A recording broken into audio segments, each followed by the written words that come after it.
ವೀಕ್ಷಕರೇ ನಮಸ್ಕಾರ. ರಾಜ್ಯಕ್ಕೊಂದು ಹಸಿರು ಗೋಡೆ ತಿರುಕನಕನಸು ಅನ್ನಬೇಡಿ. ಮರುಭೂಮಿಯ ವಿಸ್ತರಣೆಯ ತಡೆ ಹಾಗೂ ವಾತಾವರಣದ ಇಂಗಾಲಾಮ್ಲವನ್ನು ಹೀರಿಕೊಳ್ಳುವ ದೃಷ್ಟಿಯಿಂದ ಚೀನಾ ಮತ್ತು ಆಫ್ರಿಕಾ ಖಂಡದಲ್ಲಿ ಬೃಹತ್ ಹಸಿರು ಗೋಡೆ ನಿರ್ಮಿಸುವ ಯೋಜನೆಗಳು ಪ್ರಗತಿಯಲ್ಲಿವೆ. ಚೀನಾದ ಉತ್ತರ ಭಾಗದಲ್ಲಿ ಆಗ್ನೇಯದಿಂದ ಈಶಾನ್ಯದ ತನಕ 4828 ಕಿಲೋಮೀಟರ್ ಉದ್ದದ ಹಸಿರು ಗೋಡೆ ನಿರ್ಮಿಸುವ ಕೆಲಸ 1978ರಲ್ಲೇ ಆರಂಭವಾಗಿದ್ದು 2050ರಲ್ಲಿ ಪೂರ್ಣಗೊಳ್ಳುವ ನಿರೀಕ್ಷೆ ಇದೆ.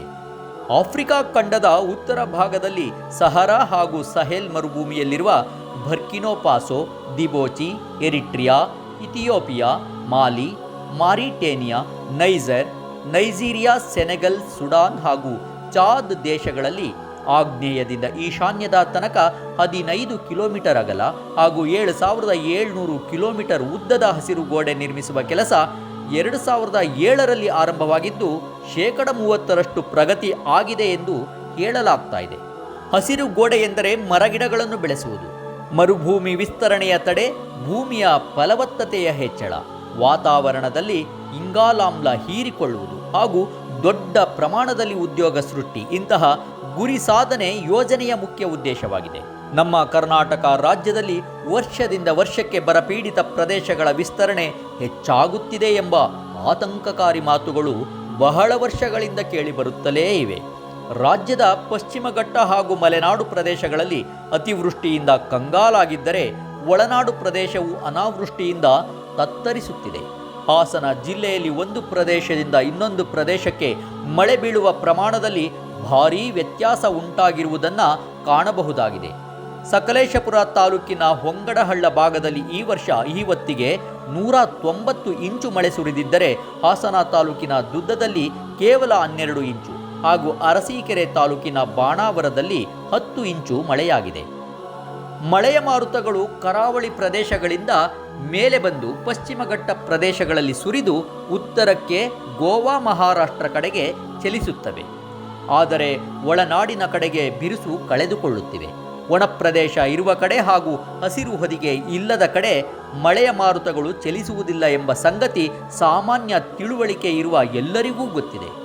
ಕರ್ನಾಟಕದಲ್ಲಿ ಕೂಡ ಚೀನಾ ಹಾಗೂ ಆಫ್ರಿಕಾ ಮಾದರಿಯಲ್ಲಿ ಬೀದರ್ನಿಂದ ಚಾಮರಾಜನಗರ ತನಕ ಹಸಿರು ಗೋಡೆಯನ್ನು ನಿರ್ಮಿಸುವ ಅಗತ್ಯ ಇದೆ.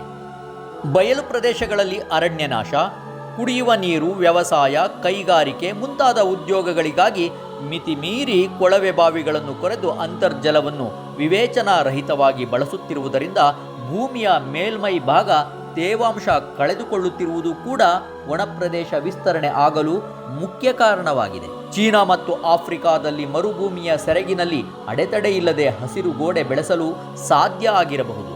ಆದರೆ ಕರ್ನಾಟಕದಲ್ಲಿ ಆ ಮಾದರಿಯ ಗೋಡೆ ನಿರ್ಮಿಸಲು ಜಾಗ ಸಿಗುವುದಿಲ್ಲ.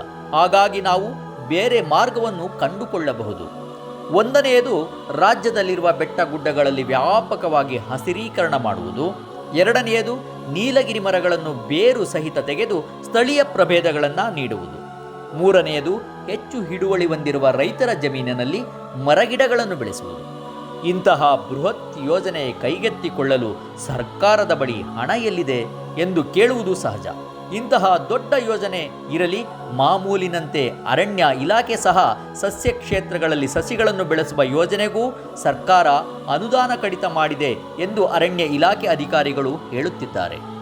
ಗ್ಯಾರಂಟಿ ಯೋಜನೆಗೆ 50,000 ಕೋಟಿ ರೂಪಾಯಿ ಹೊಂದಿಸಲು ರಾಜ್ಯ ಸರ್ಕಾರ ಬೇರೆ ಎಲ್ಲ ಯೋಜನೆಗಳನ್ನು ಕಡಿತಗೊಳಿಸುವುದು ಅನಿವಾರ್ಯವಾಗಿದೆ ಎಂದು ಕಾಣುತ್ತದೆ. ಈ ಗ್ಯಾರಂಟಿ ಯೋಜನೆಯನ್ನೇ ಅರಣ್ಯೀಕರಣಕ್ಕಾಗಿ ಬಳಸಿಕೊಳ್ಳುವ ಕುರಿತು ಮುಖ್ಯಮಂತ್ರಿ ಸಿದ್ದರಾಮಯ್ಯನವರು ಯೋಚಿಸಬೇಕು. ಯುವ ನಿಧಿಯ ಯೋಜನೆಯನ್ನೇ ತೆಗೆದುಕೊಳ್ಳಿ. ಯುವಕರಿಗೆ ಉಚಿತವಾಗಿ ಹಣ ನೀಡುವ ಬದಲು ಯುವ ಶಕ್ತಿಯನ್ನು ಅರಣ್ಯೀಕರಣದ ಮತ್ತು ಪರಿಸರದ ಕಾರ್ಯಗಳಿಗೆ ಬಳಸಿಕೊಂಡು ಅವರ ಶ್ರಮಕ್ಕೆ ತಕ್ಕಂತೆ ವೇತನ ನೀಡಬಹುದಲ್ಲವೇ?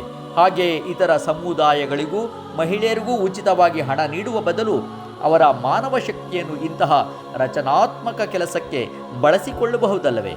ದೀರ್ಘಕಾಲದಿಂದ ಅನಾರೋಗ್ಯದಿಂದ ಬಳಲುತ್ತಿರುವವರಿಗೆ ಹಾಗೂ ಕೆಲಸ ಮಾಡುವ ಸಾಮರ್ಥ್ಯ ಇಲ್ಲದ ವಯಸ್ಸಾದವರಿಗೆ ಖಂಡಿತ ಬದುಕಿನ ಗ್ಯಾರಂಟಿ ನೀಡಲೇಬೇಕು. ದೇಶಕ್ಕೆ ಮಾನವ ಶಕ್ತಿಯೇ ದೊಡ್ಡ ಸಂಪತ್ತು. ಅದನ್ನು ಅರಣ್ಯೀಕರಣದ ಕೆಲಸಗಳಿಗೆ, ಕೆರೆ ಕಾಲುವೆಗಳ ಹೂಳು ತೆಗೆಯಲು, ನಗರ ಪ್ರದೇಶಗಳಲ್ಲಿ ಸ್ವಚ್ಛತಾ ಕಾರ್ಯಗಳ ಕುರಿತು ಅರಿವು ಮೂಡಿಸಲು ಬಳಸಿದ್ದರೆ ಹೇಗಿದ್ದಿತ್ತು? ರಾಜ್ಯದಲ್ಲಿ ಬರ ಪ್ರದೇಶದ ವಿಸ್ತರಣೆಯ ತಡೆಗೆ ಹಾಗೂ ಮಳೆಯ ಮಾರುತಗಳನ್ನು ಸೆಳೆಯಲು ಉತ್ತರದಿಂದ ದಕ್ಷಿಣದ ತನಕ ಹಸಿರು ಗೋಡೆಯ ನಿರ್ಮಾಣ ಅಗತ್ಯವಾಗಿ ಆಗಲೇಬೇಕು. ಸ್ಥಳೀಯ ಪ್ರಭೇದಗಳಾದ ಬೇವು, ಗೋಣಿ, ಹತ್ತಿ, ಆಲ, ಬಸಿರಿ, ಹೊಂಗೆ ಜೊತೆಗೆ ಹಣ್ಣು ಬಿಡುವ ಮಾವು, ಹಲಸು, ನೇರಳೆ, ನೆಲ್ಲಿ, ಬೆಲೆ ಬಾಳುವ ಶ್ರೀಗಂಧ, ತೇಗ, ಹೊನ್ನೆ ಮರಗಳನ್ನು ಮಧ್ಯೆ ಮಧ್ಯೆ ಬೆಳೆಸಬಹುದು. ಇಂತಹ ಹಸಿರು ಗೋಡೆಯ ಮಣ್ಣಿನ ಫಲವತ್ತತೆ ಹೆಚ್ಚಿಸುವುದಲ್ಲದೆ ಮಣ್ಣಿನ ಸವಕಳಿ ತಡೆಗೆ ಸಹಾಯಕ ಆಗುವುದು. ಅಂತರ್ಜಲ ಮರುಪೂರಣಕ್ಕೂ ಸಹಾಯ ಮಾಡುವುದು. ಇಂಗಾಲಾಮ್ಲ ಹೀರಿಕೊಂಡು ಆಮ್ಲಜನಕದ ಪ್ರಮಾಣ ಹೆಚ್ಚಿಸುವುದು. ಜಾಗತಿಕ ತಾಪಮಾನ ಏರಿಕೆಯ ತಡೆಗೂ ಕೊಡುಗೆ ನೀಡುವುದು. ಈ ಯೋಜನೆಯು ದೊಡ್ಡ ಪ್ರಮಾಣದ ಉದ್ಯೋಗ ಸೃಷ್ಟಿಗೂ ಸಹಾಯಕ ಆಗಲಿದೆ. ನಗರಗಳತ್ತ ಜನರ ವಲಸೆಗೂ ಕಡಿವಾಣ ಹಾಕುವುದು.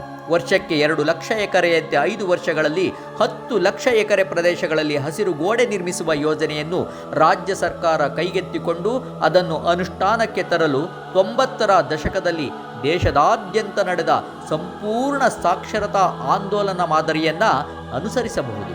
ಸರ್ಕಾರಿ ಶಕ್ತಿಯ ಯೋಜನೆಗೆ ಜನಶಕ್ತಿಯನ್ನು ಬಳಸಿದರೆ ಗುರಿ ಸಾಧನೆ ಮಾಡಬಹುದು.